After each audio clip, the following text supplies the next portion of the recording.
Hello, everybody, and welcome back to Shifting Happens. My name is BaxDB, and I'm delighted to say that I am joined by Rory, Marshall, and AJ. And as always, working very diligently and very hard behind the scenes, we have Manny. And my God, we have got a massive race to talk about. Well, weekend to talk about because there was chaos from Friday all the way through to what has just finished here on Sunday. Max Verstappen is the winner of the 2024 Sao Paulo Grand Prix from P17 on the grid, and joining him on the podium was none other than Esteban Ocon and Pierre Gasly. Lando Norris could only finish in sixth. The Mercedes, George Russell was fifth. Lewis Hamilton was 10th for now. We'll get to that. And other results of note, there was penalties for Oscar Piastri. 5 cars didn't finish. Nico Hulkenberg was disqualified. We've got it all to talk about, but we are going to start with our Grand Prix winner, that being Max Verstappen. Rory, I'm going to come to you first. Is that A, his greatest drive, and B, up there in the pantheon of the great wet weather drives? I say it's one of his great drives in his career. Now, there's definitely a few around the place. Like, of course, in his debut season with Red Bull at the same track in Sao Paulo, where he had that 2016 masterclass. I know he didn't win the race, but still, his outside move with Nico Rosberg and etc. I do think Verstappen, it's definitely one of the great wet drives, especially where if you see the comments at the start of the weekend from Verstappen and Red Bull, they didn't expect to win, nonetheless be in the podium. I think that Verstappen, that RB20 just looked like the RB19 from last year when he was setting. I think he set 17th fastest lap since after the red flag.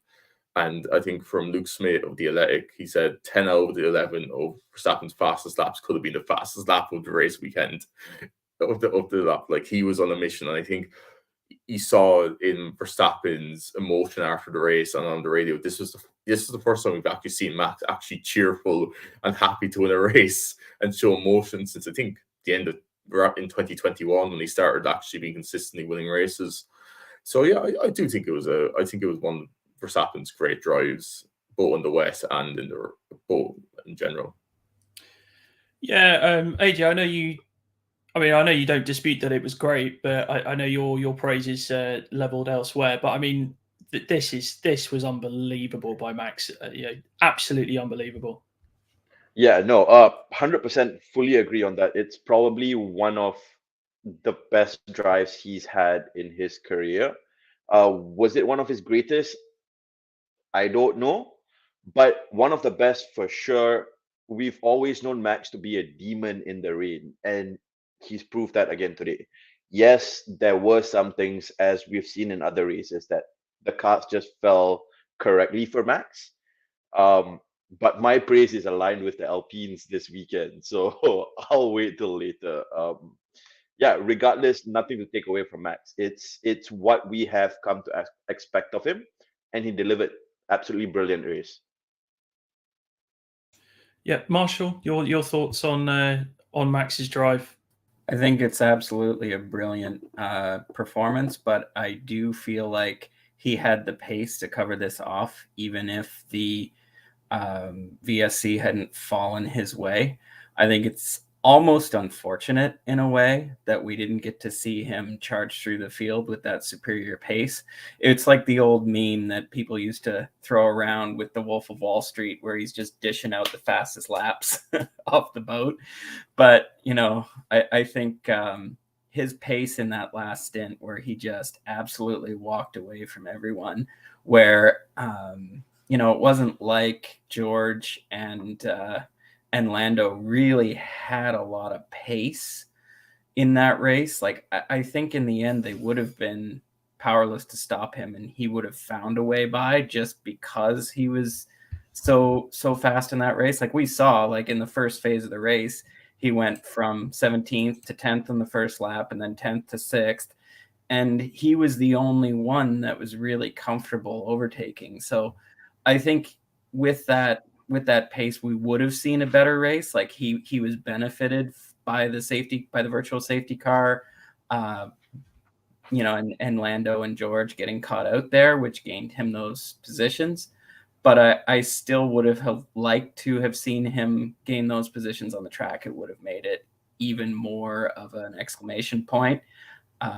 But yeah, I think no one was going to touch him today, regardless of that. It was just a perfect performance in mixed conditions, and we saw nobody else really had that kind of pace all through the race, where it didn't matter if it was a downpour or drying up or what the situations were or how the tires were. Like, he was just so much faster at most phases of this race. So hats off to him, and anyone who's trying to say that it was a lucky one wasn't really paying attention to the nuances of his race, because I don't want to wax too superlative about Max Verstappen here, because he has made some mistakes in recent races, but this was back to his superior form. I think we have to give him that credit. Yeah, absolutely agree with you, Marshall. And for those of you that are familiar with my work on podcasts, you will know that I'm not a Max Verstappen guy, and that it takes a lot for me to praise him. But I always give credit where it is due. And I think what we saw was one of the great wet weather drives. It was extraordinary, absolutely extraordinary.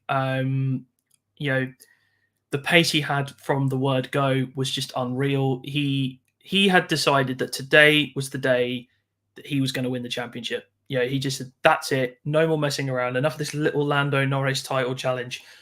I'm going to win the championship. And I think clearly he just decided that between qualifying and the race. Obviously not long between them happening, but yeah, he just thought, that's it. I'm going to get it done.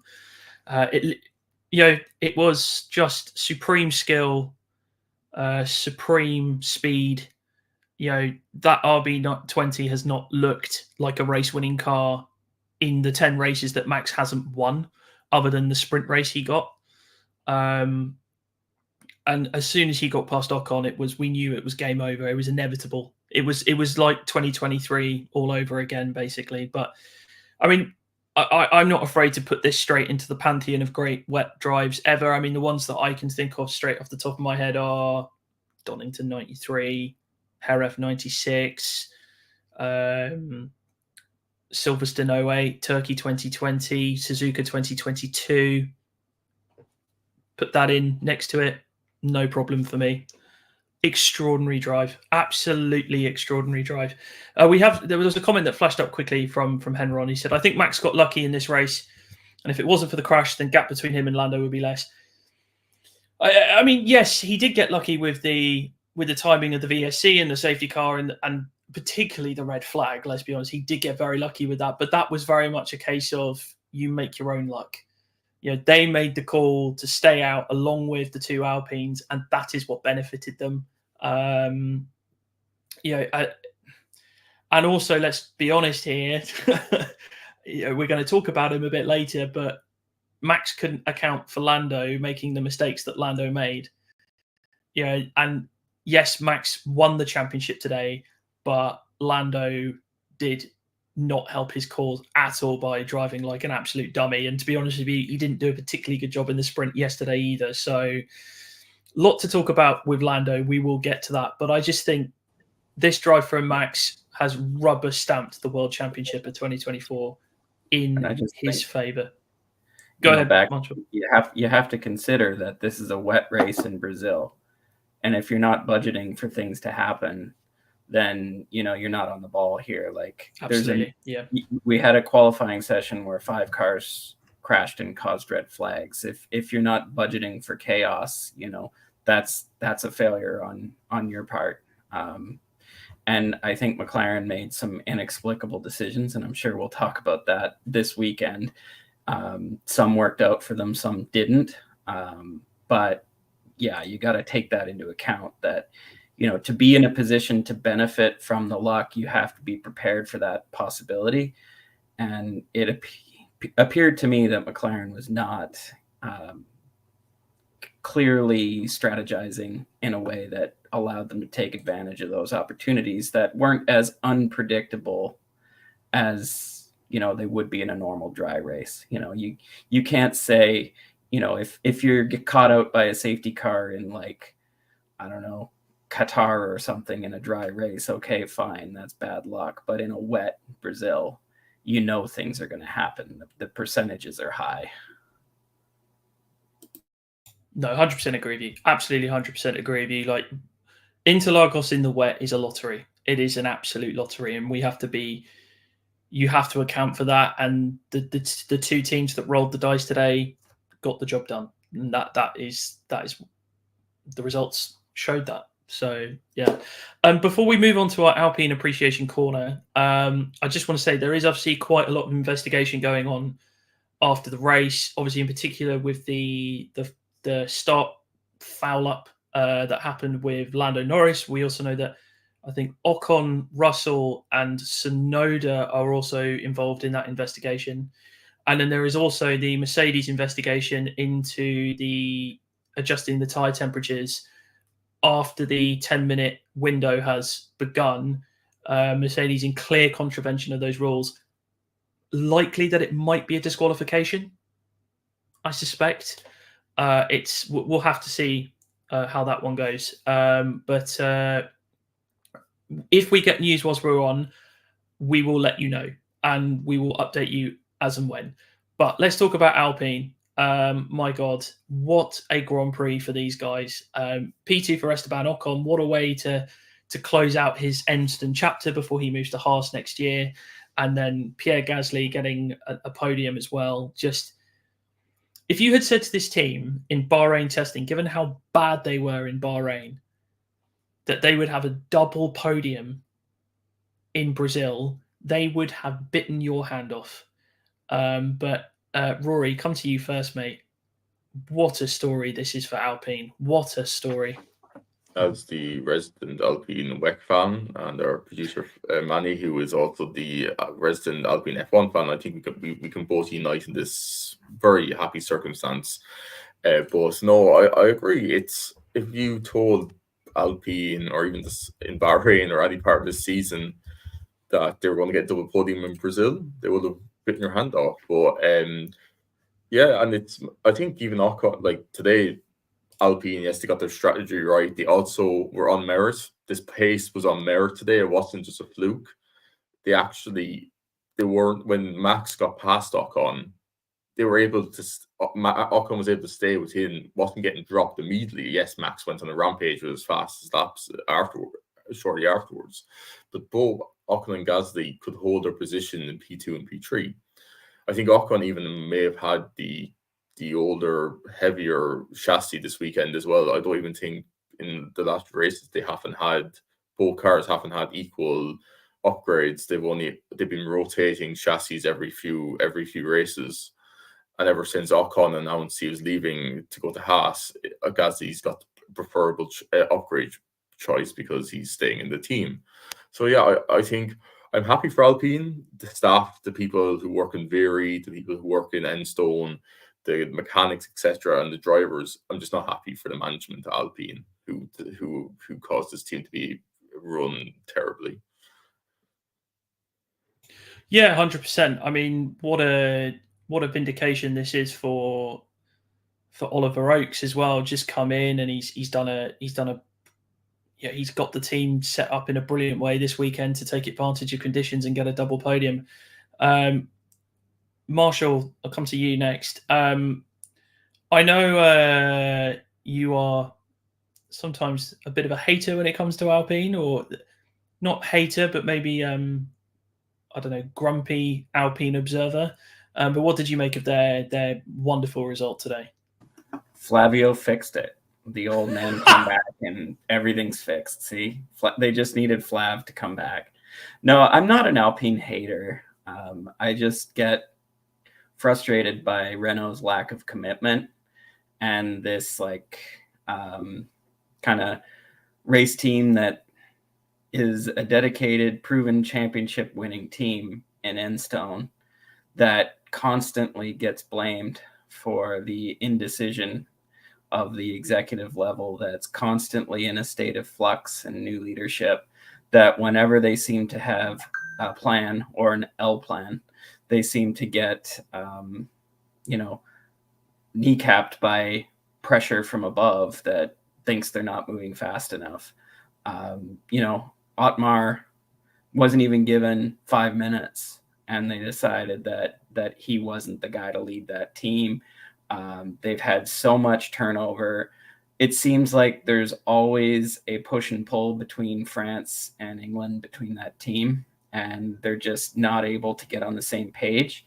I'm hoping that Oliver Oakes is going to be the answer for that, that he's going to lead that team from Enstone. I don't necessarily disagree with the decision to abandon their engine project, because clearly it hasn't been working in the turbo hybrid era, and you want a factory partnership, and it's inexcusable in this era to have a factory team and then back out of that.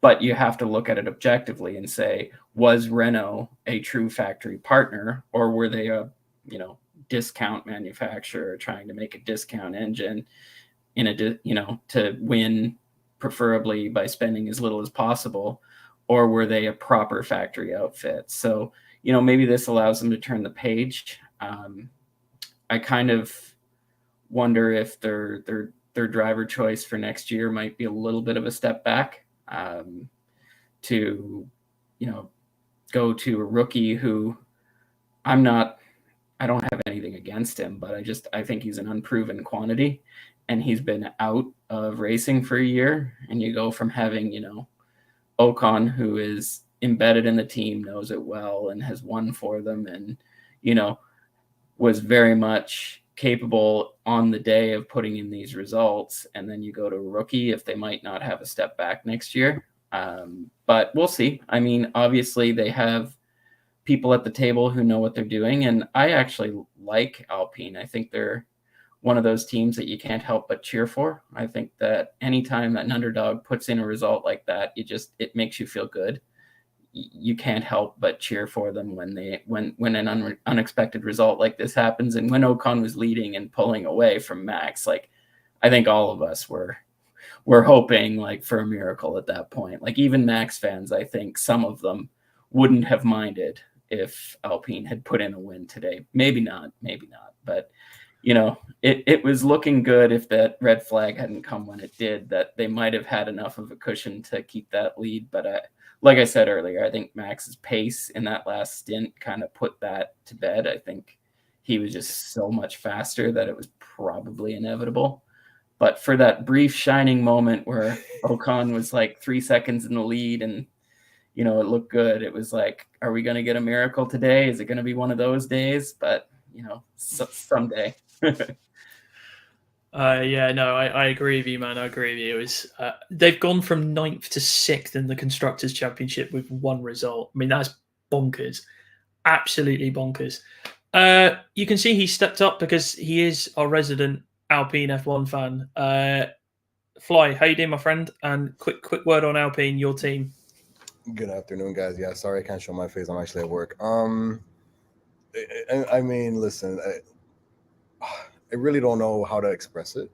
I think the last time I was actually this excited for the team overall was when we got rid of Bruno, but I mean, nothing's good has happened since. And huge credit to Oliver Oakes, man. I mean, you come from an F2 team in the middle of the season, all of a sudden you got to readjust yourself and know that now you're taking the reins of a team that in reality, man, it was going to be probably the last on the grid if things didn't change, knowing you have such a financial backing of Zidane, Patrick Mahomes and company, and that type of pressure that it takes, that you shouldn't be last team in this sport, I think is a huge relief. And I am sad to see Esteban Ocon leave, because I know people don't, not that they dislike him, but they give him a lot of crap for him being the way that he is. But, this is a driver that gave the team their last win.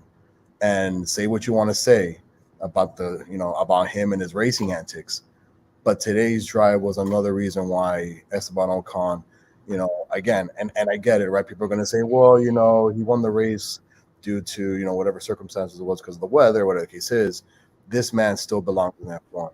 And to know that Jack Doohan will be stepping into that seat, giving this team actually some type of hope, I think is amazing result today.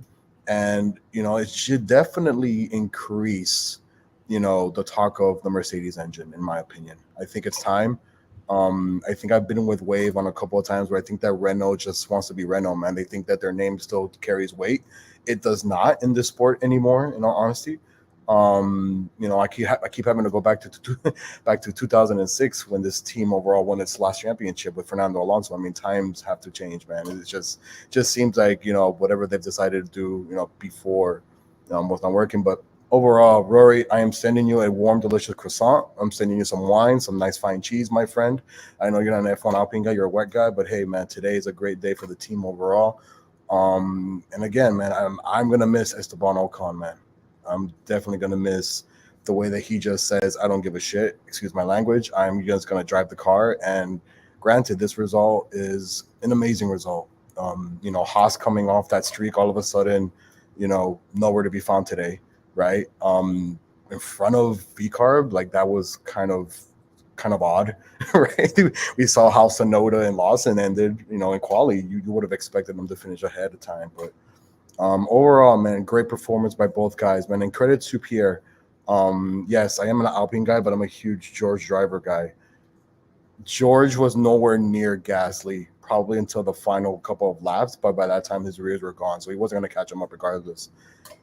Man, what would have happened if that red didn't go off for Sainz or whatever the case is, right? I mean, you're talking about Alpine could have finished 1-2. Maybe Pierre would have held off Max, but Max was just on a different level, right?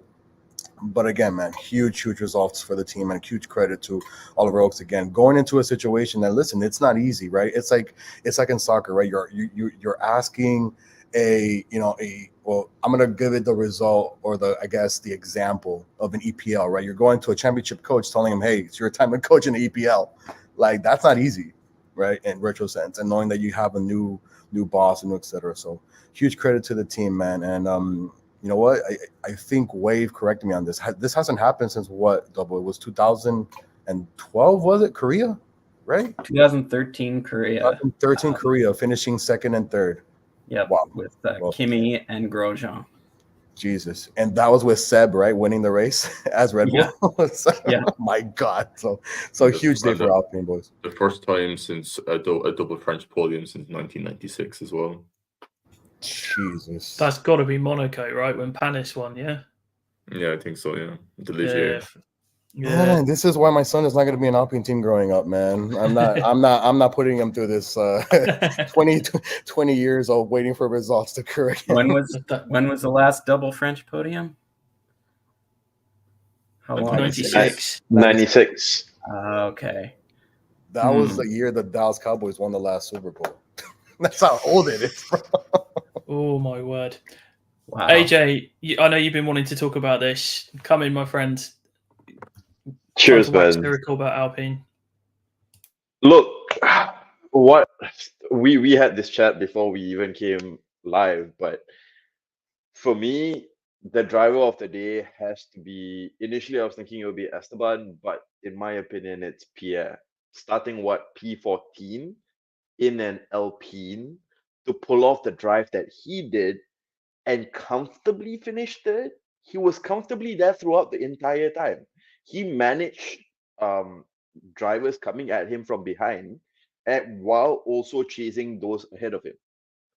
He was able to do all of that in an Alpine in crazy, horrendous conditions. Like, I get it. This is not to take anything away from Max and his drive at all. Don't get me wrong. Flawless drive from Max, one of his best drives. But to pull what the Alpine drivers did today in a car that has been nowhere all season, that, in my opinion, deserves the highest form of credit over anything else, because Max is doing what Max does. We expect this of Max. This is a pure masterclass from both Pierre and Esteban during the race in such horrendous conditions. And we know that they are drivers who can excel in these conditions. Yeah, we can talk about Oaks and whatever not, but the drivers and the team, they got it explicitly spot on today, and that was just an insane drive. I don't think I have been happier for a team, apart from, of course, when we had the 1-2 for Ferrari. That's a completely different thing. But I don't think I've ever been happier for a team and a result like this today before. Yes, they may not have won, but think about it at the same time. Esteban held Max off for quite a while Max was attacking, and he also pulled away from Max. He was able to do that in an Alpine. And I think, Double, correct me if I'm wrong, but you mentioned that the only reason Max even got that jump to begin with was after that second safety car, you could see Esteban hesitate. Had he not hesitated, had he pulled away earlier on, I don't think Max would have made that pass as easy as he had, because he has been trying to do that on Esteban prior. It was because of that hesitation. And don't get me wrong, yeah, sure, everyone makes mistakes. But again, to do what they did in an Alpine, pulling a team that was 9th in the constructors after 33 points all the way to 6th, I'm sorry, team of the day, team of the weekend, drivers of the weekend, absolutely by far. And no one can convince me otherwise. And again, this does not take anything away from Max. It's just the difficulty that these two were driving at. Insanity. Yeah, I hear you. I hear you. So little peek behind the scenes here. AJ and I disagree, because I voted for Max for driver of the day, because I just thought what we'd seen from Max was unbelievably special.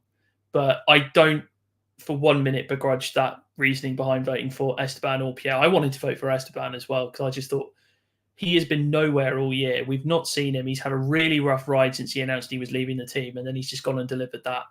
Absolutely brilliant. Absolutely brilliant. Now, we've got a bit of housekeeping, because we've been busy scurrying away in our research, and we can confirm that the last double podium for France was actually the 1997 Spanish Grand Prix. Olivier Panis in P2, Jean Alesi in P3. So we're going to correct the record there for that one. Allez les bleus. Okay, so one group that has taken a lot of criticism this weekend is the FIA, because they've, rightly or wrongly, ended up in situations that has left them open to massive criticism. We'll address some of the big ones. So let's start with, I'll say, the sprint race yesterday. The big one being the VSC. Just keep looking at the bottom right-hand screen of the screen there, please do. The timing of the VSC definitely caused a lot of controversy, because Nico Hülkenberg stops on track, and then there was a bit of a gap, and then McLaren do their switch. They had to switch their drive because they needed to switch the drivers, even though that took them 500 years and a committee meeting to switch the drivers. And then the VSC was thrown, much to the frustration of Max Verstappen, who felt he could have got Oscar Piastri. So we now turn to Marshall's corner for his take on this incident, wearing his Marshall top from a Canadian Grand Prix of yesteryear. Exactly. Going to put on my official's bib here. I don't have my FIA hat handy, but this is where I earned my title of the Deputy FIA Apologist of the afternoon. Now, I did post a video to our channel yesterday where I kind of refuted some of the nonsense conspiracy theories, and I don't want to elaborate too much on it, but I just think people don't understand the way that the regulations are written and how much is open to interpretation of the race director and how much goes on behind the scenes that you're just not privy to in terms of all the considerations that are being made as to when a VSC is called or when a red flag is called. So we'll start with the qualifying one, or with the sprint race one, where it seemed like it took a long time for the VSC. But what you do with 2 laps to go and what you do on lap 2 is never the same. And that's actually for very good reasons. And I'll equate it back to, like, if I'm working in control at a local race, like a local race with local racers, and a car stops on track in a safe position on lap 2, I'm going to call either safety car or red flag, because we've got most of the race to go. We don't want to leave it there with the potential of an impact for the duration of the race, obviously. If it happens with 2 laps to go, though, I'm going to be more accepting of that risk for only 2 laps, right? That car is only in a position to be dangerous until the end of the race, which is almost here. And I know that people don't like to hear that, but the reality is that the situation on lap 2 is different on the situation with 2 laps to go, because there's a lot less risk inherent in having a car in a non-critical position parked trackside. Now, Hulkenberg parked in not a great place, but not a high-speed location and not at an impact zone. He was still moving the car, and it was a downhill section. You could see he was still trying to move the car. Once he got out, though, he was covered under yellow flags, and presumably double waved yellow flags once he got out of the car. He went clear, and I know it showed he was standing in front of the advertising, but he was actually like around the corner. Like, he was standing along the barrier, but that barrier was behind.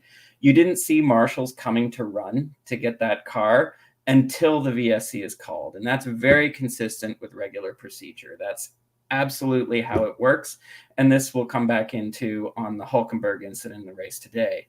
But once, like, the VSC, the purpose of the SC and the VSC is to allow personnel and vehicles on the track in order to do a recovery. If the marshals are not in a position to do a recovery, I can see the race director holding off and keeping the race running under green until he's ready to put what we call, our terminology, obviously, boots on the ground. Once you have boots on the ground, you need a VSC to cover it. You know, that's not a regulation thing. That's a choice. That's a more recent development when the VSC rule came in, that if volunteers are going to go on the track, F1 is going to cover them under a virtual safety car or safety car, one or the other. And that's pretty much standard procedure. It used to be that we would run out on the track under double waved yellows. We don't do that anymore for the most part. That's pretty much an anachronism. It's not a thing we do. So everything in that sort of interaction, given the time left in the race and the desire to have the race mostly finish under green and have the least time interrupted by a virtual safety car, it made sense. It's under the race control's discretion. There's a million things going on the phone. Like, they're in contact with the marshal stands, who communicate up to the tower, who has a communicator there, who communicates with the clerk and the race director. So it's not like a direct line. The race director is not talking to the marshals on the track. Everything has to go through a procedure to get down to them and then get back up to them. The race director is also talking on another channel to the mechanics and the team, or the team direct of the car that's stopped, saying, hey, what's the problem? Can you get it restarted? Are you going to be able to move it? Like, they're doing this dance on about 5 different channels and all different information coming in. Nobody is able, watching on TV, to give these assessments of, oh, they should have gone VSC sooner. You don't know what the discussions are going on, why there's this hesitation. And I'm not saying just trust the FIA blindly, but there are men and women at all levels of the FIA, right down to volunteers, who are all doing the best job that they can. And it gets really tiresome to me when we hear conspiracy every time something happens that doesn't benefit your driver. I think that, Baxter, you had the most telling tweet yesterday when you're like, if this was really such a big deal, why are Max and Christian not saying anything? Because as we saw the next day, they were mad about something and they wouldn't shut up about it with the red flag timing and qualifying. So if they had been mad about that, they would have said something, but they understand. And it was pretty clear what the intent was there. And there was nothing in the procedure that seemed out of order for me. Now, the second thing was this morning's controversy with the red flag timing in qualifying. in Q3. That is also pretty standard in just about every racing series. What made it look worse, and Ted Kravitz really had a shocker of a race to me, like, or shocker of a weekend, because he was whining about it taking 40 seconds. Yeah, because everyone who had passed Stroll's incident before Stroll went off had their lap to finish. And then when they come back around, there's a yellow flag there. So they're going to slow down and abort their lap. It's obvious and customary in just about every series that I've worked and seen that if cars are on a hot lap and a car is in the wall covered under yellows, you let those cars who have already passed the incident before it happened come around and finish their lap. If that accident had happened in sector 3, okay, fine. It's an instant red flag. Cool. No problem. Because everybody's going to come up on it and it's going to kill everyone's lap. But because this happened so early on turn 2, I think it was, or turn 3, wherever, it was early in the lap. Most of the cars had already passed that were on their laps. And it was only fair to let everyone come through and finish their lap. And it was, and it was, all these conspiracy theorists of, they didn't let, they did it to screw Max. No, they didn't do it to screw Max. They did it because everybody was on a hot lap and it was covered appropriately under flags.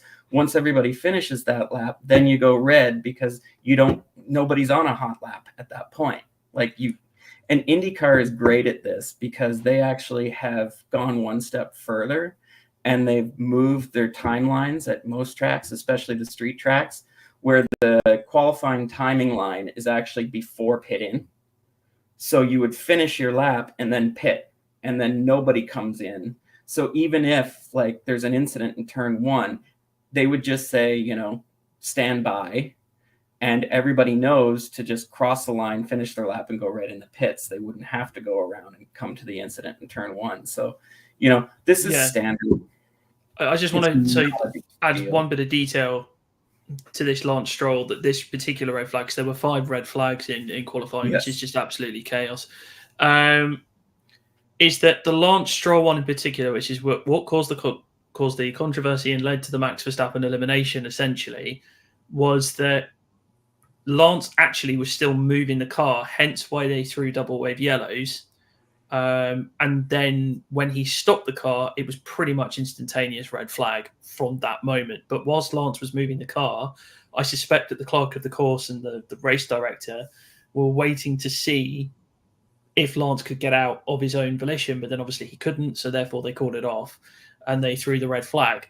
That's why it's been confirmed by a couple of people that is why it took so long.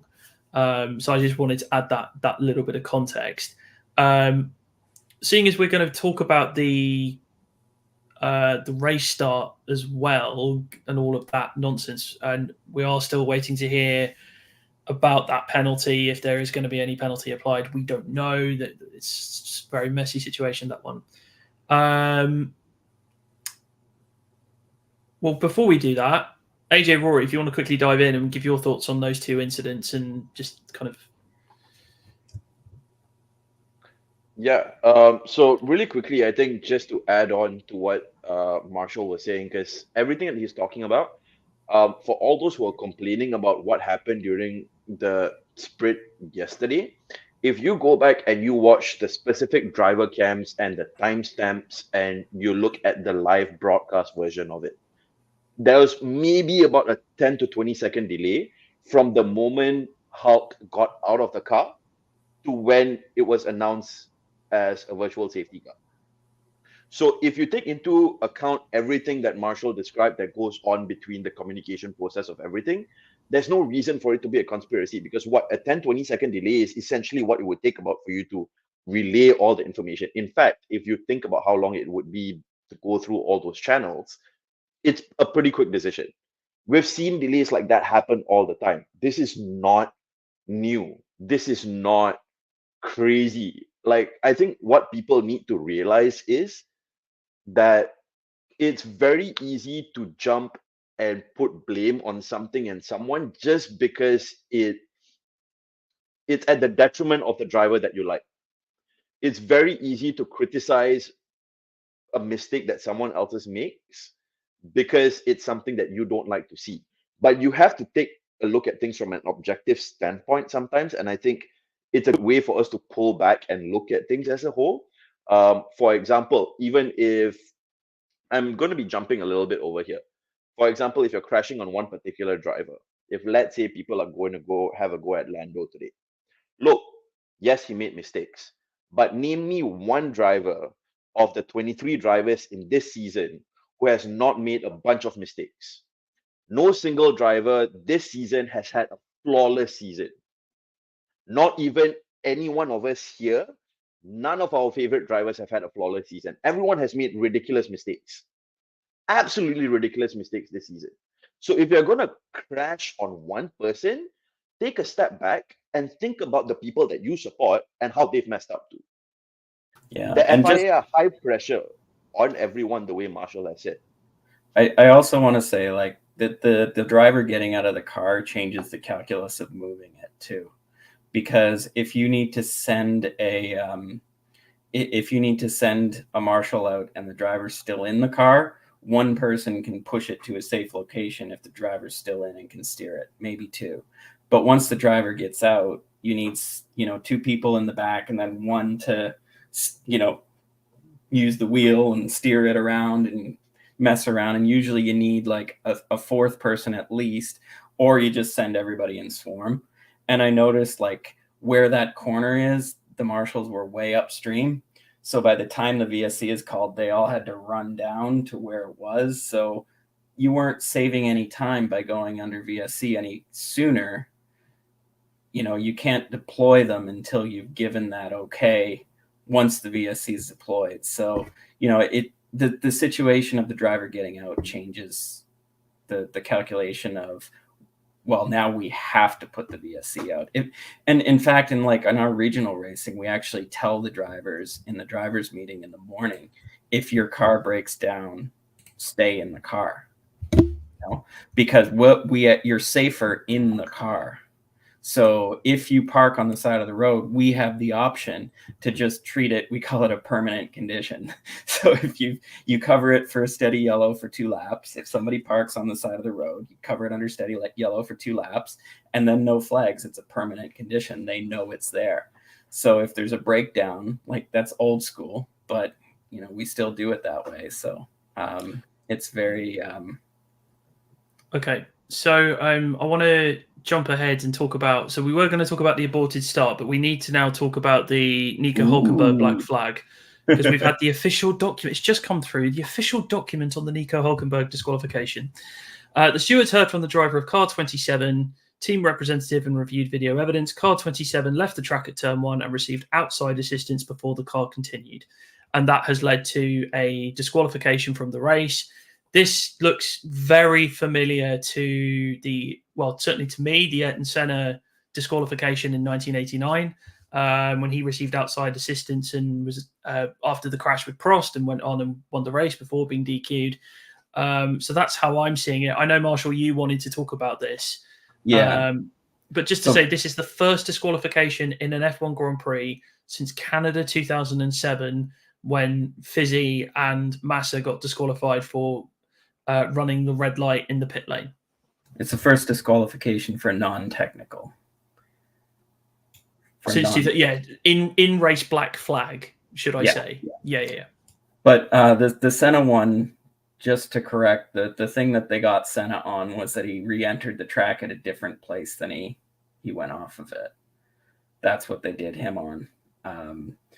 It always used to be in the regulations that you were allowed to move a car that's parked, in a dangerous position and requires assistance. We saw one year where Lewis Hamilton was famously craned out of the gravel trap at Nürburgring in 2007 and was allowed to rejoin. There was another one where Michael Schumacher was stuck in the gravel and a marshal ran out and pushed him back onto the track. and they were deemed, oh, well, he was in a dangerous position. So I did go and look up the regulation. I have it right here. And the wording says, except for the circumstances described in Article 26.7D or Article 57.3, and I'll get back to those, any driver whose car stops in any area other than the pit lane during a sprint session or race and receives physical assistance resulting in the car rejoining may, there's the key word, be disqualified from that sprint session or race. So Article 26.7D refers to the start line procedure. So if you stall your car on the grid, you are able to get outside assistance and rejoin. Article 57.3 refers to the post-race. So like if you run out of fuel or shut off the car after the race and receive outside assistance, that's okay. But if between the start and the finish you receive outside assistance, you may be disqualified. There is nothing in the regulations that defines that may.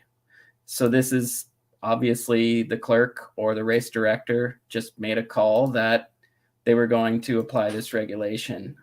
It used to be, and I did check, it's not been in, like this wording was changed recently, but I couldn't find as far back as how it used to be, which was if unless deemed to be in a dangerous position. I guess that's still implied. I think it's extremely strict because I think that there's an argument to be made that Hülkenberg's car was in a dangerous position, but I understand that wording is not in the regulations anymore. So I guess it's cut and dry, but that may is very large for me in this one. I think it's pretty heavy. As for the question about like, should the marshals be out there? Well, he was beached and they did their job. It was a VSC that was called. They were obviously told to go. So yeah, there's no issue of should they not have pushed him? There would be no way for us to know if you're supposed to push a car or not. If you get the go, you do it. But I guess the implication is once you touch a car, it's out of the race now, which was something that I don't think was ever clearly understood and was actually, depending on the situation, it was okay in the past. So yeah, Rory, what's your view on this? Obviously, and also the other two incidents we've discussed as well. I mean, like the FIA, they've been in the wars this weekend, and it's still ongoing, of course, with the Hamilton investigation and the aborted start. The aborted start, I didn't see the start, so I won't give any comment on it because I don't want to be saying anything that I don't know about. With the other comments, I won't admit that I was critical with the first Hülkenberg incident, and after listening to Double Wave and Marshall's comments and kind of the back and forth we've had privately in our WhatsApp chat, I understand it more, and it's more like it was just like procedural thing. It wasn't anything malicious or anything like that. The Stroll one, it's and as well I get that one as well of like you want to allow the drivers to set your lap, so that's fine. I just have a question for Marshall. Is there determined to be a red flag if the barrier needs repair? Is that like if the barrier needs repair, does that go to straight red, or is that just one of the considerations? I mean, that would be under the race director's discretion. Okay. I mean, if he can call a red for any reason, like we saw that with the Leclerc crash at Monza, that they red flagged it because of barrier damage. Okay. So yeah, I mean that would be. The red flag is always the sole discretion of the race director. Okay. There's nobody else involved in that call. We can obviously make a recommendation. Yeah. So we can say, hey, there's, there used to be a guardrail here and there's not, requesting stoppage. It would then be up to the race director to actually call that stoppage. But there's no situation where a marshal can unilaterally throw a red flag. Only race control can do that. Yeah. And sorry, Rory, there's the picture of the incident in question, and this is what led to Nico Hülkenberg's disqualification. Yeah, but the Hülkenberg disqualification, I can agree with Marshall and say how it is a bit strict or unfair, but I can see as well why they gave it, because if he was in the wall, maybe, and his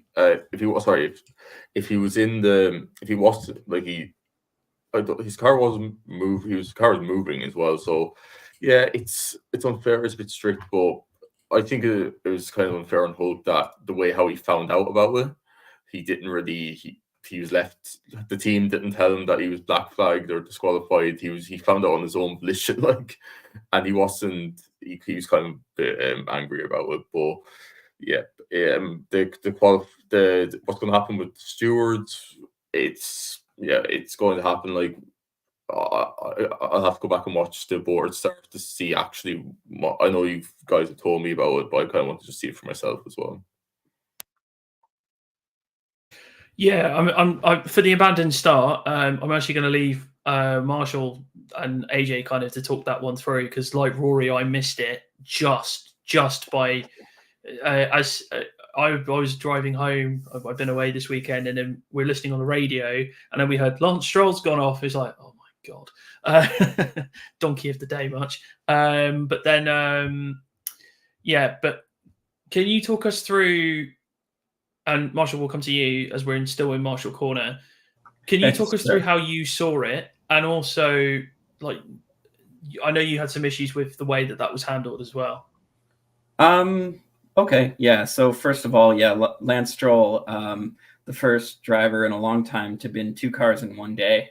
That's quite an accomplishment. Yeah, Aston, poor Aston.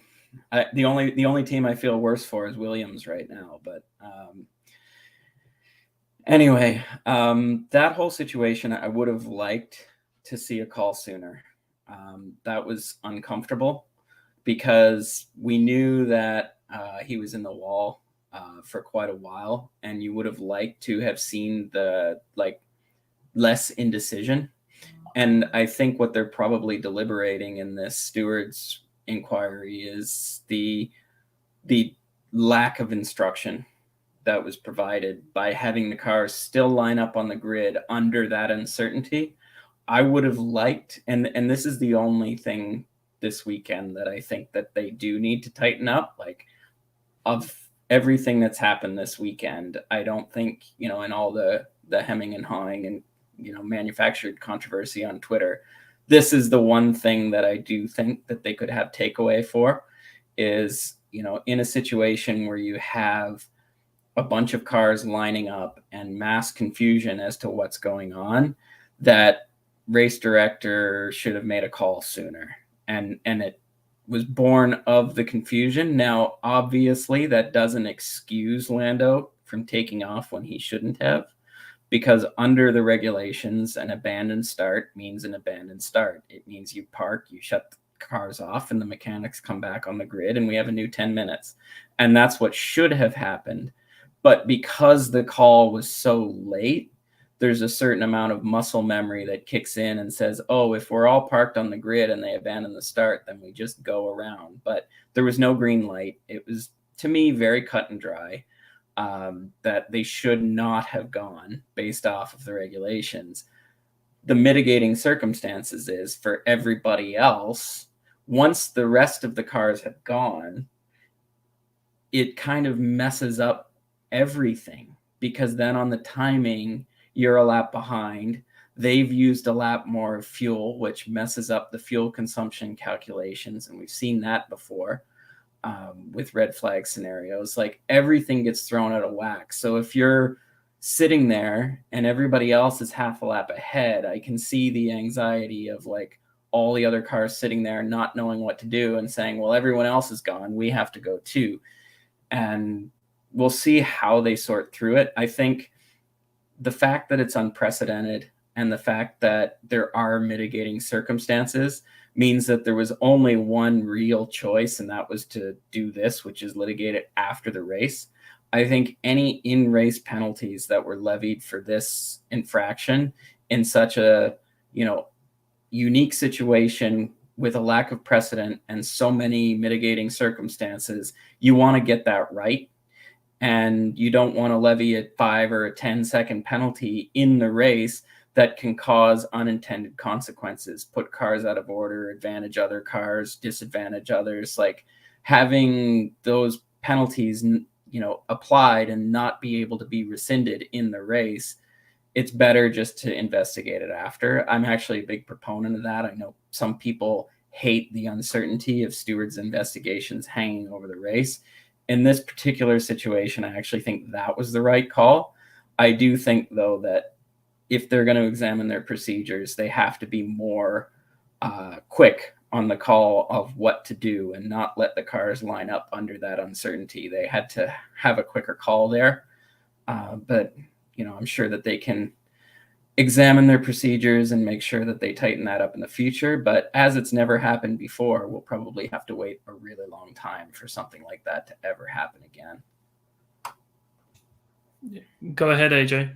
I know you want to come in on this as well. I mean, first things first, of course, whatever Marshall was talking about was all fully the technical aspect of things from the FIA end of decision making and all that. So I think on that front, I'm pretty much on the same page as Marshall. I do think that waiting for after the race before dishing out any of the penalties in this particular situation makes sense because, again, it's unprecedented. You need some time to go about it. There were other pressing issues. Weather wasn't great, so you had to have your focus in the moment. This was something that didn't need to be dealt with immediately. And given the impact of what it could have, had it been a rush decision, smart call all around to wait until after the race. Now, formation lap itself. And this is where we go back to Steve very briefly talking about Donkey of the Day. So, with the two of you missing the start of the race, right? Can we pull up Macon's comment real quick, Fly? Like, if we could do that really quickly, because this is the perfect thing for us to bring out. Right, thank you. So, Lance goes into the wall, doesn't stall the car. He gets the power back in the engine and is able to drive off. However, instead of going around the other way on the asphalt, this guy goes into the gravel.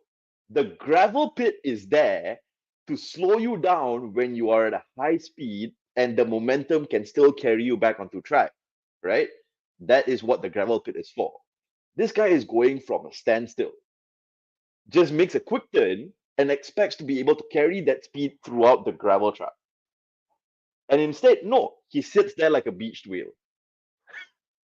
And I think that's why that delay in the call took a lot longer, Marshall. And I think it was because of that. It was because they expected him to come back on track.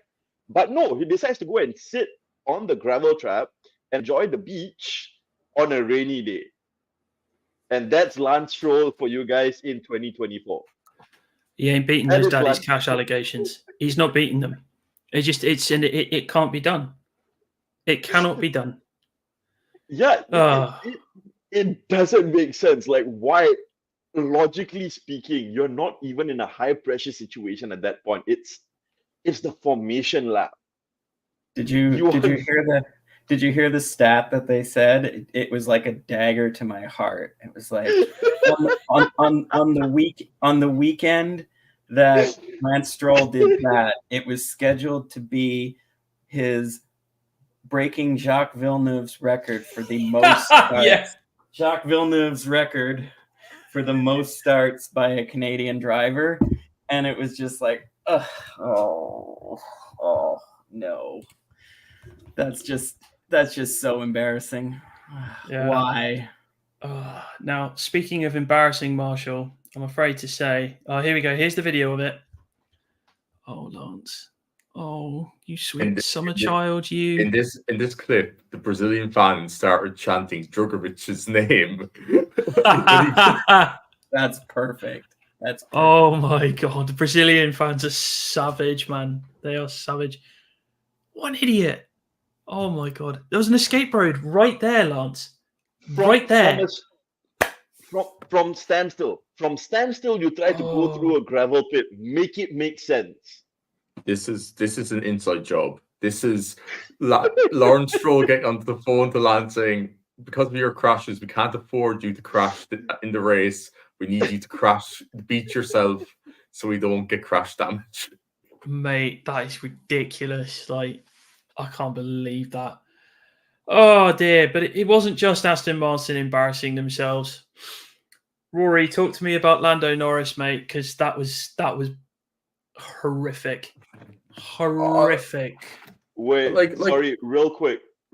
I think Fly had a question earlier. Oh He was yeah, about to Fly. come in. Sorry, poor Yeah. chairmanship. 5-second penalty for me. No, Yeah. no, you're good boys. You're good boys. By the way, I'm here trying to contain myself watching this video. It's true. Okay. Marsh, I do agree with you. I think it's just like a natural reaction, right? If you're George or Sonoda and you see that all of a sudden the pole sitter starts going away, I think it's a natural reaction for you to say, okay, I guess we'll just go with. But I think as well, the chief engineer should have also helped them out. I did hear Ocon say his engineer told him to stay, and he actually did. And the lights were not green. I think Rory, me and you talked about this for the live show. I thought maybe the racing engineers could have done a much better job with them. But I feel like also like if Lando goes, like, whatever pole sitter goes, I mean, I'm sure they would have told them on the radio. The FIA would have told Lando's team, hey, Zach Brown, tell him to stay. Again, I know the rules, but it's been such a chaotic weekend with the weather and etc. I thought maybe more help could have been given. Listen, it was a crazy race. It was a crazy weekend. I mean, we just saw Lance Stroll beat himself on purpose. Like, black flag. Like, I just feel like more assistance could have been done in order to help these guys go forward. Because if Ocon is saying that his engineer said to stay, I would have hoped that Dudley would have told George, hey, stay put. Right. And I know for sure Lando would have not gone thinking that he would have probably received a penalty for it, knowing that he's in a championship fight. Yes, we know now that the race doesn't even matter because Lando decided to do Lando type of things. But at the point of the race, I highly doubt Lando would have said, well, let me just do this on purpose so I can get a penalty. Like, I just, you know what I mean? I just feel like, Marsh, maybe the teams themselves could have done a much better job in helping these guys out without it causing the issue. And I think probably that's going into the consideration and probably why we still don't have a decision yet. As far as I'm refreshing, I haven't seen one. Because I think what I'm interested to know is what was communicated on. They have a race director text message channel for all the teams. So the race director is able to communicate directly with the teams through their text message channel. So if they had provided any instructions, that would obviously have given the impetus to the team bosses and engineers and whatever to communicate that to the drivers. But if it was just an absence of information, then obviously that's another mitigating factor. Now, you can say race aborted and no green light. It should be obvious, but how often does this situation happen? So I'm sure they're going to debate this one long and hard. My prediction, and I'll probably be wrong, and we'll probably have news by the end of this episode or in 2 hours, and this will be flagrantly out of date and everybody's got disqualified, and I'm totally wrong. But I predict it'll just be a reprimand. Like, I think that it'll just be, a sternly worded reprimand with no penalties. That's my prediction.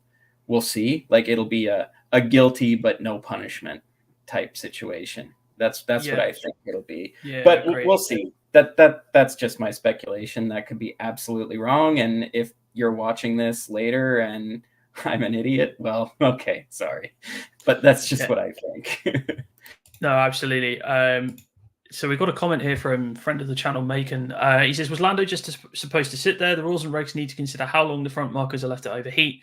Obviously needs to be within the rules. I mean, there doesn't seem, like with the regulation that wasn't there in regards to how do we form a grid on a sprint weekend in case quali gets rained off. I don't know. Like, it's a difficult one. You're supposed to shut the engine off. If it's not a green light, you're supposed to shut the engine off, and the mechanics are supposed to come back. But it just nobody knew that. And with the hybrid, you're able to restart the car anyway. It's not like you don't really need the mechanics all the time. Yes, the mechanics can come over and pull their brakes, but I think probably everyone would have got more. Like, I know that it's just a psychological thing, but just having red lights instead of yellow lights, and like aborted start, restart or start canceled, or like restart procedure, teams to the grid or something like that. Just like a subsequent message on the screen, and I'm sure we'll do that in the future. But it's a situation that doesn't happen very often. So there was kind of confusion. And then once one guy assumes one thing, everybody just goes, right? Yeah, no, absolutely. We will keep you posted. We're probably going to be on. I mean, as well, we've got a couple of more things to talk about, and then if we get the news in, we'll talk about it. But let's talk about McLaren. Let's talk about Lando Norris, because I mean, Jesus Christ, championship taken out back and had a bullet put in the back of it, basically, by Max Verstappen today. But he didn't help himself, did he, Rory? He did not help himself. I mean, Lando's had some poor starts and he's had some poor moments since he's been really chasing for the championship. But this race was up there. This was appalling. I'll give some benefit of the doubt. Like, I'm not going to put too much pressure on Lando, and I think McLaren did have something to say this weekend, especially in the sprint race, how they handled the swapping of Piastri and Norris. That Piastri gets the pole position in the sprint, and they had the gap the first 3 laps of that sprint to obviously switch the cars around. But no, McLaren did the thing they always do, just allow the drivers to say, they'll just say, just hold position, we have plenty of time, and then outcome changes when Verstappen gets past Leclerc, and then they have to make the decision, and they kind of just do it in a way that they should have taken the first 3 laps to do so. I didn't see the as I said, I didn't see the board start, but I did see the actual race start, and Norris, of course, from pole position, gets mugged off the line by Ocon, and as well, yeah, yes, Max got lucky today, but Lando didn't help himself. He made he went off the track multiple times. The one where he was battling Leclerc after, I think there was a safety car restart, and he locked his rears and he went off the track and he rejoined. His rejoin was a bit questionable, but they didn't investigate it, so the stewards thought it was fine. But yeah, I think this was of course, yes, if overall McLaren and Lando, yes, Lando was given a car that halfway 6 races in became a championship winning title car, and he was kind of in that phase where, yes, I'm going to compare Max. Max had the 2021 car, but I think Max had that like 2019 and 2020 years to actually bed in, and he kind of knew, and he was actually, yes, he was still learning on the job to be a champion. We saw that near the end of the year, the pressure building up. But I think he had a better first year fighting for a championship than Lando. I do think I want to take some pressure off Lando. I think there has to be talk at the end of the season with McLaren. Why did you not have your Miami spec car in Bahrain? Is that just that needs to be talked about? If they had this car 6 races earlier, it could have been a whole different. It's hypothetical, but McLaren has to be questioned. Why didn't you have your winter in order with your upgrades and so forth? But yeah, it's going to be pretty hilarious or funny that McLaren are going to maybe walk away with nothing, no trophies whatsoever. Maybe Lando will probably get the most driver of the day awards in the season, but that's it really. Like it's just going to be, Ferrari could potentially get the constructors, I think, and then it looks like it's Max has made it very impossible for Lando to take the title. I think Lando needs Max to literally not score for the next 4 races. And he's got to win every single one of them as well. Let's be frank here. I mean, it's 62 points between them. Max has got this done in Vegas, hasn't it? He's got this done in Vegas. I also want to give Lando a bit of a slap here, because he said after the race, this is not showing here on what Manny's showing, but he basically said the words of, Max got lucky. So, well, I mean, he did, but he didn't. And also, how lucky did you get with a safety car in Miami to get your first win? I mean, come on, Lando. Come on. Like, that's just, I get you're disappointed. I get it's probably heat of the moment stuff, but that's poor form. That's really poor form. Focus on yourself today, because quite frankly, mate, you weren't up to it. Yeah, you were not up to it today. You had a poor start. Okay, wet conditions, we can kind of excuse that, but your starts this year have been ropey, and then you made some basic errors in the race, and it's what's ended up costing you. And you've made so many little mistakes across the entire season. It's why you're this far behind. You've had the fastest car, and you haven't been able to deliver. Now, I like Lando Norris, and look, he's progressed this year a lot. He's winning races for the first time, but Jesus Christ. Marshall, come in on this. Like, your view on Lando's race today, and then we'll pivot into the sprint. Yeah, it speaks for itself. I mean, the tale of this season for me is that Max's bad days he makes the most out of. Like, even the last race where he had two 10-second penalties and was compromised, he still finished in 6th. Like, he doesn't have, his bad days are salvaged, where Lando seems to snatch bad days from good days. I don't want to, sort of jump on the Lando bashing, because I feel like in a lot of ways he doesn't deserve it. Like, he's obviously taken a step as a driver. He's getting used to winning. But at the same time, I'm a little, like, I've seen a lot of defensiveness about Lando and, celebrating his season and whatever. And I understand his fans are going to, defend him. But it's not like drivers haven't come into championship situations that they've never had the opportunity before and just nailed them. Like, Vettel didn't win in 2009, but he took Button right down to the wire after having a huge deficit. He jumped right in on his first opportunity in a race-winning car to, take the fight and then win 4 championships in a row. Like, I'm not putting Lando in as a Vettel. Like, I think he's got a long way to go, but at the same time, like, Lando has had 5 seasons in Formula One before this one to hone his craft and be ready when the opportunity presents itself to bloom and take advantage of these opportunities. And you can't ignore that he hasn't done it. That doesn't mean he won't, or that he just doesn't need more time, or that, things might go different in a different situation. But I think being disappointed in his performances this year is completely valid. And, as well as celebrating his good performances, like, not to take away anything from the races that he's had where he's been really good. You give and you take, right? But every time we always talk about these hypotheticals, like,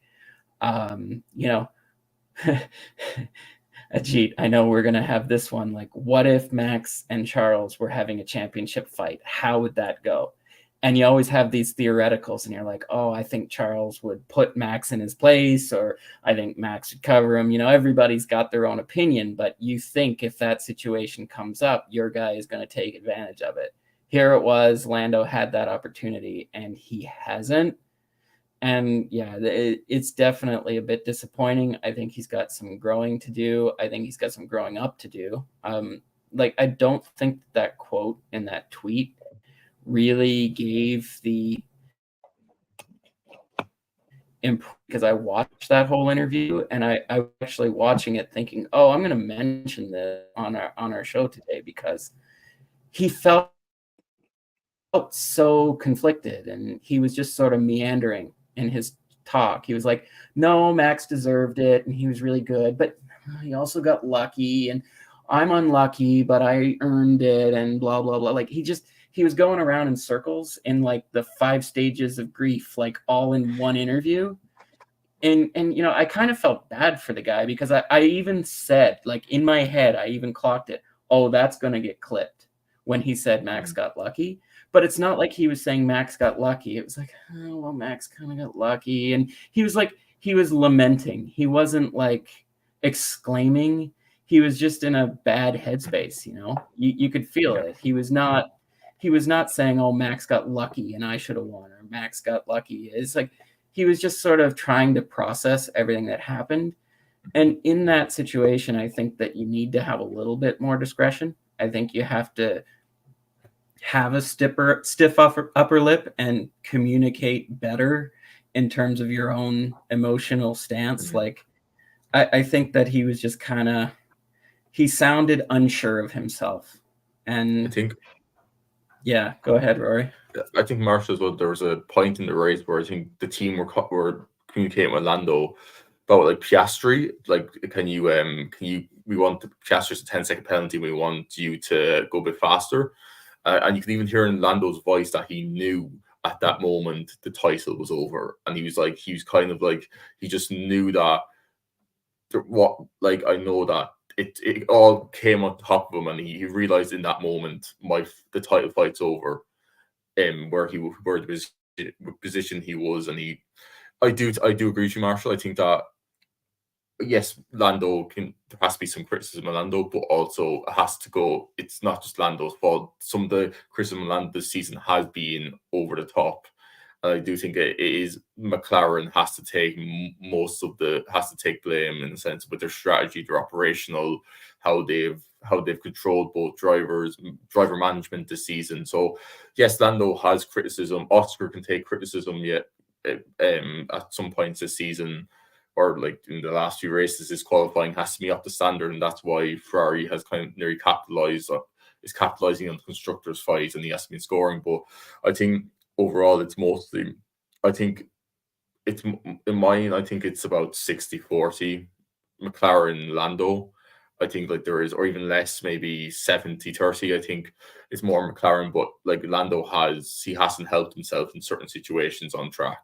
And yes, he's learning, but like Dodds said, he's been in this sport for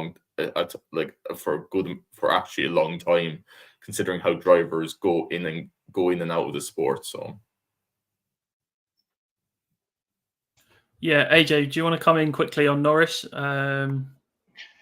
Yeah, no, I'll make this really quick. Like, I also went back to just make sure I got my facts right on this, but I went back to take a look at the start of the race, and with the entire thing of the rolling start and the abandoned call with the yellow lights when he kept going, right?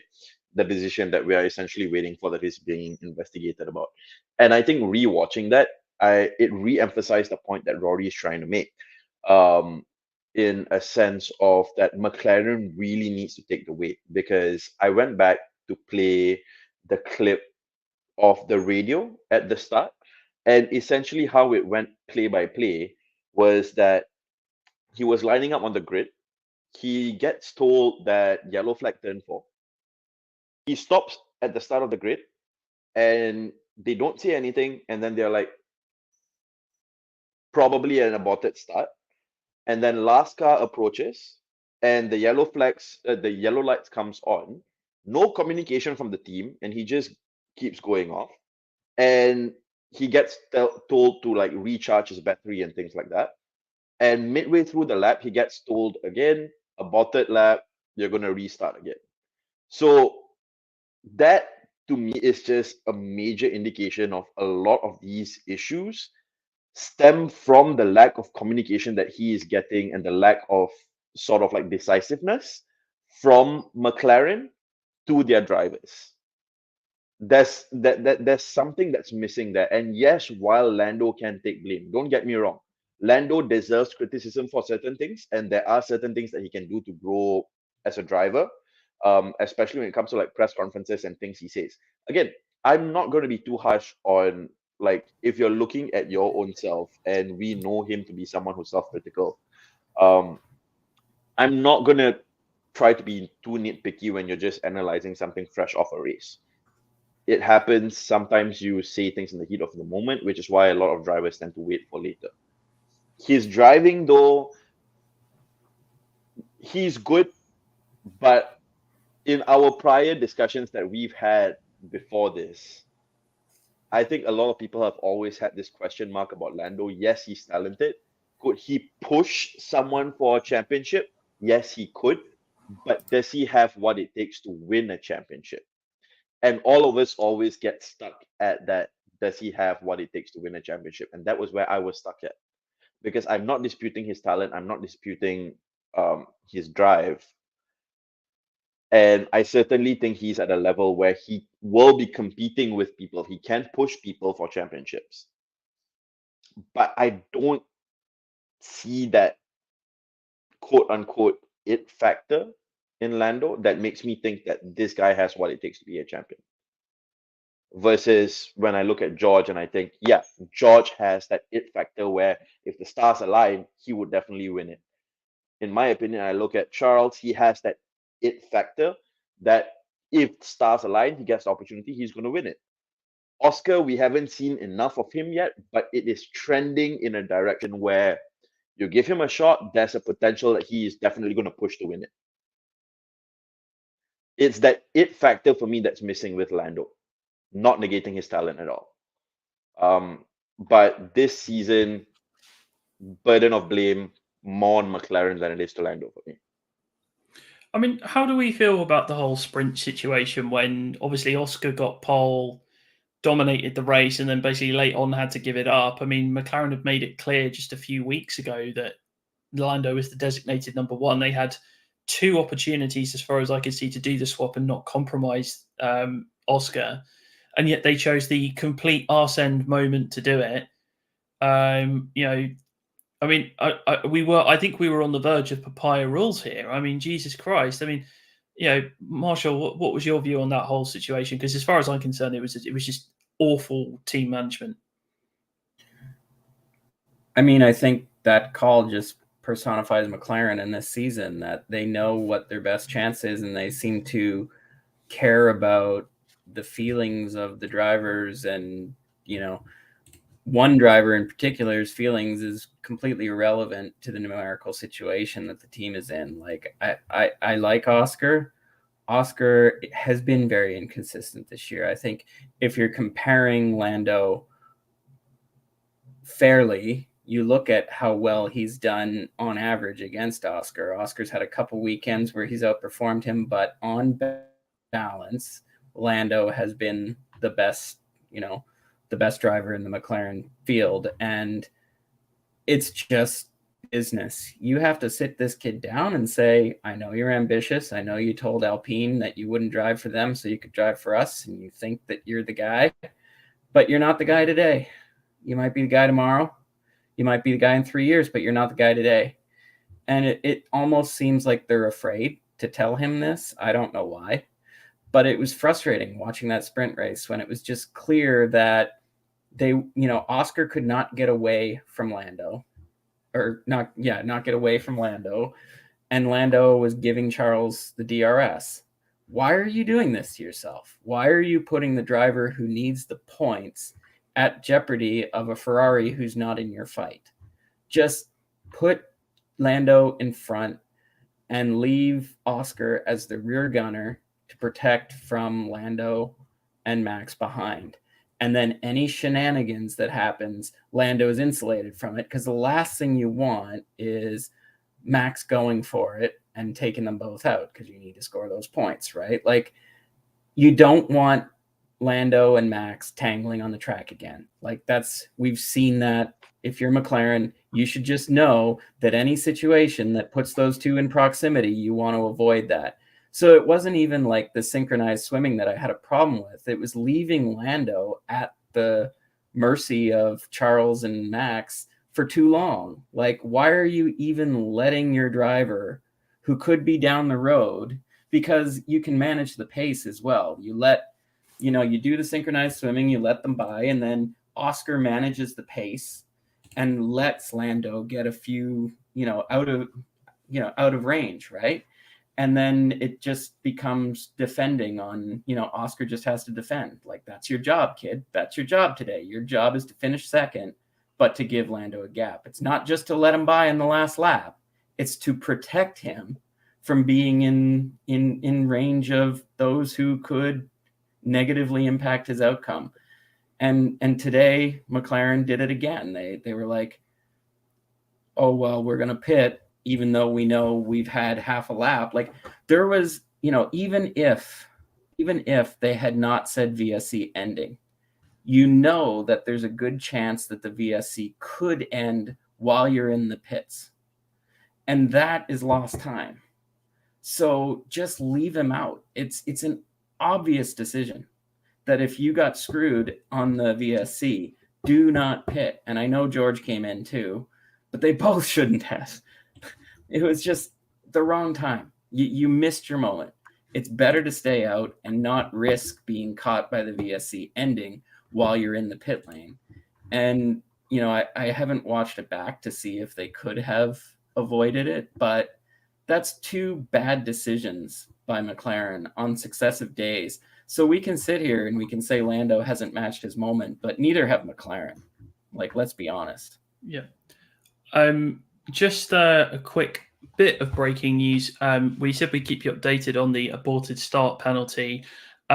Lando has only just been called to the stewards. He's going in about 3 minutes. So we will definitely not get a resolution on that whilst this is recorded. We might still get a Mercedes resolution.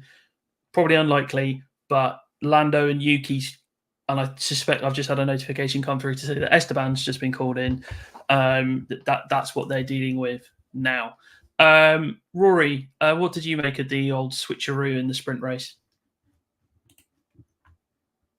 I think it should have been done on the lap 3 of, or between lap 1 and lap 3 of the race. Simple as, like, they had the gap. They literally had the gap, and then McLaren decided, oh, let's just say, we're going to have a nice picnic here. We're not going to do anything, and they kind of fumbled the bag. They kind of made a decision that should have been done easy. And I think Oscar was going to give Lando the position to Lando anyway. I think Oscar has said in the press in the last few weeks that I know that I'm not in the championship anymore. I've got my wins so forth. I'm here to help Lando, and I think if they had given if they had done it earlier and just give it to hold Lando, just give Piastri DRS, I think it would have been fine. It would have been, if they had given the DRS, they could just pull each other along, and that would, because if Max got the DRS as well, Piastri's getting DRS. We saw that earlier in the DRS train when Max was trying to overtake Leclerc. Charles was getting DRS from Piastri, who was literally like just towing Charles around, and that's why Max got stuck in a train. That's the problem with DRS. When you get in a train, when everyone has DRS, there's no one's really going to overtake. So yeah, I think McLaren just needs to. It's like the Marshall said or AJ said, like it's like McLaren don't want, or you said, Baxi, that they don't want to tell Lando or Piastri to actually move over. It's like there's like a clause in their contract or something to say that they have to have both number one drivers or something, because you know what it is? This is my theory. It's Mark Webber gets multi 2-1 flashbacks and starts screaming at Zach. That's probably what happens. Well, yeah, Zach and Mark weren't at the race this weekend, but still, I do agree. I think Webber's just like, anytime he sees anything going to happen, he's just like on the phone. He gets on the secret channel to Andrea or Zach. But I do think I've noticed that some races, when Zach's at the races, there's more of a decision quickly. It's more when Andrea's just on, because Zach was at the operations room, or I think he was in the bar at the 8 hours of Bahrain. Either way, but it's like, if Zach was there at the track, I think he would have made that decision more quickly. I think I've noticed that Andrea and Zach, Lando is Zach's like golden child. He'll do anything. Zach will do anything for Lando to get him into position. Andrea is more kind of he believes in Lando, but I think he does have more faith in Piastri. I think there's like conflicting in both sides of that, but yeah, I just think it was just dilly-dallying at best, and they kind of just made it kind of like, if they had made that decision and the VSC came out, no one's going to be calling conspiracy theory, because it's the past already happened and so forth. It's just that they made the decision, and it kind of added to the fuel to the fire of what happened with the FIA, like with that VSC. But I just think it should have been yellow flag straight. It should have been an overtake, a swap positions in the first 3 laps of that sprint race. Yeah, I hear you. I absolutely hear you. AJ, quickly on this one, I would say. Sorry to Cut you short. No, which one are we talking about? The situation of the team direction? Switcheroo. The switcheroo, yeah. That's something that we've spoken about for too many times. This papaya rules nonsense. It doesn't make sense.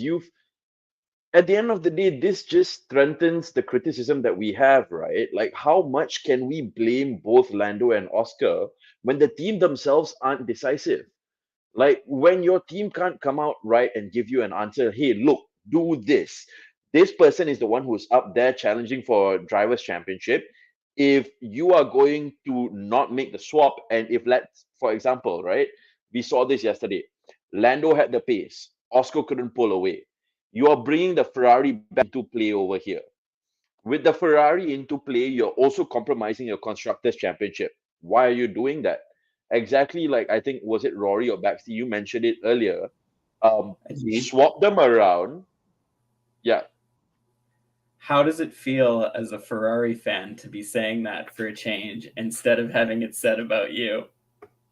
Oh, it feels amazing to be on the other side of the coin because 17 years of pure nonsense and dealing with Mattia Binotto. Good luck to all the Audi fans out there because Binotto is going to ruin your lives. He completely ruined lives. But yeah, anyway, back to the swap thing, right? The smartest thing would have to do, which would have secured McLaren even further, was swap Lando and give Oscar that DRS to pull him further along, to go further out. That secures your WDC advantage in points. That secures your constructors advantage in points. Why wouldn't you do that as a team? Make it make sense. And then again today, if we're talking about inconsistencies between drivers, I've seen so much narrative out there that Oscar has had a better season than Lando. Oscar is the better driver than Lando. No, none of that. Oscar has had, like Baxty said, a very maybe mid-season. Yes, he has flashes. He has the talent. He has a lot of what it takes. But this season, if you're analyzing it and you want to be critical, this is the era of Oscar where he is constantly making mistakes and he is not performing to the level we expect him to perform at. And that's where I'm coming from looking at this. Even the moment when Max overtook him, yes, while that was a great move on Max, sloppy defending by Oscar. That's the way I see it. No. I'm going to defend Oscar here because Max came sent that overtake all the way back from the last lap of the Mexican Grand Prix. Like, I don't think Oscar was expecting Max to come from that far back. I mean, that was Danny Rick style. Just lick it, send it, off you go. Like, I mean, okay, Oscar did leave the door wide open, but I don't think he was expecting Max to go there. No, Baxter, it was way too wide open. And the thing is, if you want to say it's a lick it, send it type of thing, we have seen Max lick it, send it. This was a very good move where he like logically calculated it. He has left the door wide open for me. I have plenty of space. I don't need to dive bomb. I will just go straight in. Thank you very much for opening the door for me. I wonder if Oscar was trying to protect against maybe turn 4. Because if you think, we saw with Lewis and Max in 21, Lewis basically dummies Max and then sets him up into turn 4, which is when he makes the move. I wonder if Oscar was kind of thinking, like, obviously miscalculated. But yeah, look, I'd love to keep going about this, but Fly's been waiting for ages. So Fly, in your comments. No, it's okay. So quick comment. I think it's time to stop making Oscar Piastri the protector / the guy that has the young driver that has to keep getting all these team orders trying to protect another. I think it's quite clear that, listen, nothing against Lando Norris, but we all know here for a fact if that was George Russell, Charles Leclerc, Carlos Sainz, et cetera, this championship will be a little bit different. I mean, it's quite clear. I don't think I remember seeing a driver getting so many pole positions and never actually leading after lap 1. I think that in today's in today's sport just seems unheard of. And you know what I'm saying? And I've been going after Norris fans all year because they said that George couldn't finish races under immense pressure. Well, it's quite clear whether if it's Lando versus Max, and we spoke about this on last week's podcast and show if you guys want to go check that beautiful segment that we had. It's quite clear that Lando Norris is a good driver. That is it. Let's stop trying to compare him to, other names, because, having to have your teammate cover for you week in and week out, when we all know that he got your ass in Monza and everybody else has done the same thing to you, whoever's been in the second car spot, every time you're in pole position, it gets rather exhausting having to talk about how bad of a race he had. All right. And I think it's about time that we just let the ship just let it go, let it sail itself, and realize that, bro, Max Verstappen, and I think Double said it best. Max can have a crappy weekend. His car can be absolute crap. And on race day, he'll get it into the points. He'll still be consistent. And that's what you need to win an F1 championship. It's not always having the fast car, because you still need a driver to drive. It's quite clear that Lando Norris is just not it. I don't know. I think it's part Lando, part the team. I think, I also have a belief in George that he would be better in a championship fight, but maybe not in a McLaren. Like, I think the Mercedes experience, even though their car might not be as good, their pit wall experience is better. I think McLaren, I've come around to the opinion that McLaren has some growing up to do on their own pit wall too.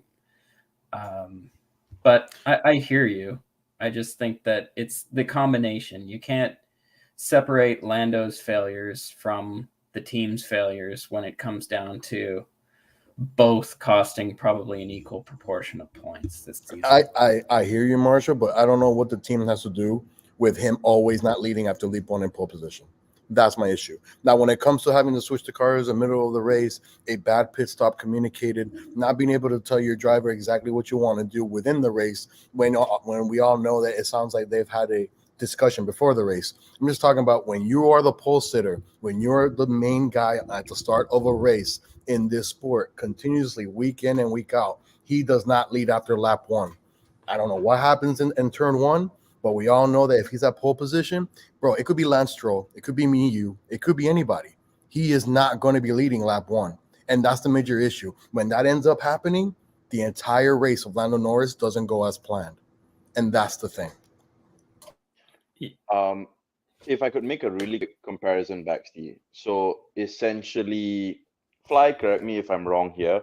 And again, I'm going to blow Ferrari's own little trumpet a little bit. But if you're looking at that communication and that issue between Lando's conversion of certain things and the lack of direction from the team, I liken it very much to Charles maybe three plus years ago when it was still under Binotto, when communication with Xavi and all that absolutely horrendous. And he was putting a car that had no business being in the top three or being on pole. He was consistently doing that, and he was still able to somehow or other challenge, albeit not be able to carry it forward. That is sort of like the current comparison that you could make between Lando and McLaren if you would like to make that comparison. Only difference is McLaren has a stronger car. Ferrari didn't have the car that McLaren has. Yeah. Oh dear. Now we're going to make this last section pretty quick because Mercedes had an absolute shocker of a weekend, I think it's fair to say. Particularly Lewis Hamilton did not have a great weekend. I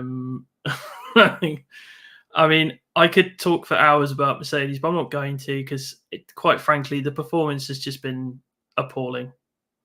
Appalling. Emphasis on poor.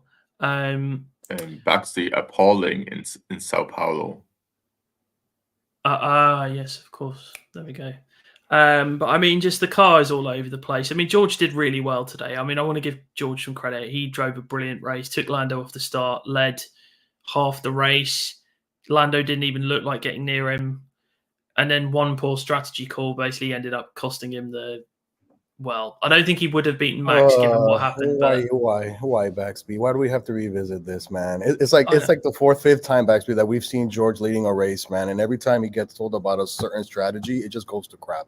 Every single time, man. And he wanted to stay out as well. He said, I wanted to stay out because he did exactly what Marshall said earlier, went into Lagos track, play the odds. And Mercedes overruled him. That's poor management. Of course, we still haven't heard about this tyre pressure investigation as well. We're still waiting to hear the result of that. They could both be DQ'd, which would be pretty stupid. Just, I mean, which is ridiculous because basically they adjusted the pressures of the tyre within the 10-minute to go race window, which you're not allowed to do unless they are off the car. If they're off the car, you can do that, no problem. If you do it whilst they're on the car, that's a no-no. The suggestion has been they probably will get disqualified for that. So, but it's just. I have a quick question. Sorry. Quick question on what you're talking about. Yeah. Does this mean that Mercedes are also sabotaging George now, or is that just Lewis? I think they're sabotaging themselves just by being stupid. They ain't sabotaging anyone. Like those that know me, I don't subscribe to the Mercedes is sabotaging Lewis thing, but they're just making boneheaded decisions. I mean, it was so obvious that Lewis's balance was off this morning. So stick him in, just start him from the pit lane. What have you possibly got to lose when we've got no threat from behind from Aston, because Aston are just a disaster. And then we're not anywhere near the top three. We are in our own little island of fourth place. Let's just go for it. See what happens. Give Lewis a better setup that he's more comfortable with. And yet they started him from P16, and he had some nice little battles towards the end of the race, but he just had no pace. The car was all over the place. I mean, I'm worried about his qualifying pace. That's a discussion for another day. I'm not 100% convinced his qualifying pace is all there at the moment, but this breakup from Mercedes is getting messier and messier every single race. But not only that, the team have to look at themselves in the mirror and do better. Like, this is my team. I love my team, but they are not doing a good enough job at the minute. They've got to step it up, and Toto needs to get a hold of them and just absolutely get them on a level footing, because they've got two drivers capable of fighting for championships in George and Kimi. Kimi might need a little bit of time. I'm not going to put that pressure on him straight away, but I think in time he is probably the future of that team for the long term, but unless Ferrari snap him up. But we've got to get it sorted, because we are miles behind the top three, and 26 could go wrong. So I'm really unhappy with Mercedes. I mean, this was a disastrous. The best thing Mercedes did this weekend was letting Lewis drive Senna's car. That was literally the best thing they did this weekend. Lewis driving Senna's car. That McLaren of Senna's McLaren had more downforce than his Mercedes 15 this weekend. Probably, yeah. I think it was a smoother ride, because I think both drivers had, Lewis and George had said, they got flashbacks to 2022 Baku with the ride of that Mercedes. Yeah. They were bouncing up and down, and I think Mercedes. Yes, they had that purple patch in the season where George and Lewis won races, but I do think they still don't. This car, their car still is a diva personality. It's like a knife edge in setup wise. If they don't get the setup right, it goes wrong. So. Yeah, no, it just isn't good enough. Let's just see. I mean, Lewis has had a strange radio message at the end of the race there, basically saying, like, if this is my last chance to perform. I don't know what he means about that. I mean, I think probably his last time in front of Brazilian fans in a Mercedes, but he's going there in a Ferrari. Unless he's about to drop a shadow retirement out of nowhere, I don't know. But anyway. I don't want to end the pod on a sour note, so I want to give some love to Fernando Alonso, because Alonso had a shocking race today, but his radio message at the end, was testament to him as a person, basically saying, I've got a bad back right now. I'm in absolute agony, but I'm going to finish this race for the mechanics who put my car back together after I crashed it in Q3. He had his red flag, wasn't it? So, you know what, Fernando, fair play, mate. People give you crap for dumping on your team all the time, but this was a real show of class. And maybe he's maturing in his old age. I don't know, but But that was actually a really beautiful thing to see. You know, I'm not going to give him credit for closing 15 seconds on Zhou Guanyu like a certain pundit did on Sky Sports F1, but I am going to give him credit for that. But no, Alonso was looking very gingerly getting out of that car at the end of the race, so I applaud him for that. He did miss media day this weekend. He flew out to back to Europe from Mexico to see a specialist about he had an intestinal bug or something. But yeah, I do think as well in that message as well, it kind of highlighted that it's not pretty behind the scenes Aston Martin, I say, between Alonso and the management, because you saw this weekend going to qualifying, both cars reversed back to the Japan spec floor and bodywork, and then they went back for the race. They went to the Bahrain spec. So Aston they're in every session they do is a practice session, and it looks like the practice sessions are not working. And I do think, I hope Alonso in that contract he just signed has a clause that he can go race some WEC if he wants to take 2025 off, give Drugovich the car, and just race some WEC for 1 year and then come back to Newey, because honestly Aston Martin are going to be Newey merchants in 2026 because of how the development is going at the moment. Yeah, no, it's not. It's just Aston are so bad. If we had more time, I'd say we'd talk about it, but we've been going for nearly 2 hours. So I think if you guys want to come in quickly on Alonso, feel free. But I have one last question related to Aston, and that's just to jump on what you were saying, Rory. If Aston's going to be Newey merchants, does that mean we're going to see Lance compete for a drivers' championship? Get real. No, Lance. I think Lance, if he gets in that car, he's going to be like. I don't want to compare Lance to Checo because that's unfair. Because Checo's actually a decent driver. He's actually a decent driver, but it's like Checo being in the Red Bull. Like he's there, but thereabouts to win the race. I don't think Lance would win a race, but it's just like he's just there lying around. He's in the back, like he's just bringing along. Let's say Aston in 26 have a season like Red Bull did in 23, and it's Alonso and Stroll. Alonso is winning every single one of those goddamn races. Lance could be about to cross the line to win a race and would probably spin out. And Fernando says thank you as he crosses the line, thinking it's some kind of crap team orders that he got when he was at Ferrari. Like I sold my stock in Lance Stroll a long time ago. His glory moment was Sakir 2020. Oh yeah. That's what, and then then he got destroyed by his teammate that weekend. Eventually, but I mean, he was winning that race up until like the tire change. Yeah. No, you know what blows my mind? The fact that Lance has been in this sport for so long, and he's still only 25.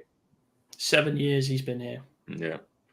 In fairness, when Stroll came in, he actually showed some promise in that 2017 Williams. Yes. I know we got that podium. Yeah. And then 2018, he showed some face that that 2018 Williams was a dog. And then he got a cheap exit to go to Force India at the time of Racing Point, whatever it was called, because his dad bought the team.